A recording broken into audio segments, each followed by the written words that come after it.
अस्सलामुअलैकुम। आज मैं आपके साथ चिकन एंड वेजिटेबल सैंडविच की रेसिपी शेयर कर रही हूँ। बहुत ही इजी रेसिपी है और बहुत मज़े का सैंडविच बनता है।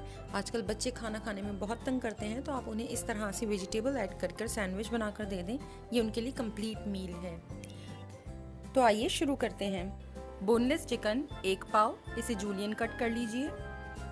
इसमें शामिल करें नमक आधा चाय का चम्मच, काली मिर्च पाउडर आधी चाय का चम्मच, लाल मिर्च पाउडर 1 चाय का चम्मच, लेमन जूस या सफ़ेद सिरका 1 खाने का चम्मच, चिली गार्लिक सॉस 2 खाने के चम्मच, सोया सॉस 2 खाने के चम्मच, तेल 2 खाने के चम्मच, लहसुन का पेस्ट आधा चाय का चम्मच, अदरक का पेस्ट आधा चाय का चम्मच, ओरिगैनो 1/4 चाय का चम्मच, थाइम 1/4 चाय का चम्मच।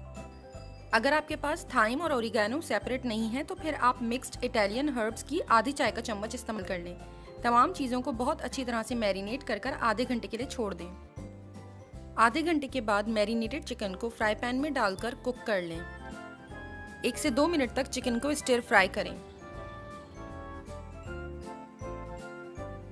कुछ देर फ्राई करने के बाद इसे ढक कर पकाएं। चिकन अपना पानी रिलीज करेगी और अपने ही जूसेस में चिकन अच्छी तरह से गल जाएगी।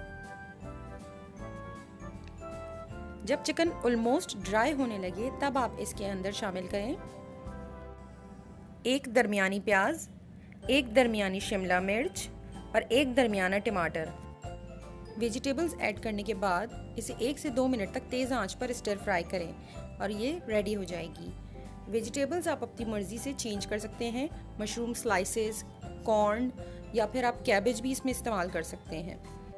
सैंडविच स्प्रेड के लिए मैंने 3 खाने के चम्मच मायोनीज़ लिया है। उसमें 2 खाने के चम्मच केचप और 2 खाने के चम्मच चिली गार्लिक सॉस शामिल किया है। इन तीनों चीज़ों को बहुत अच्छी तरह से मिक्स कर लें।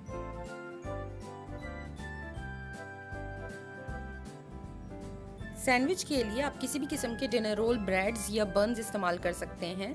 सबसे पहले स्प्रेड लगाएं।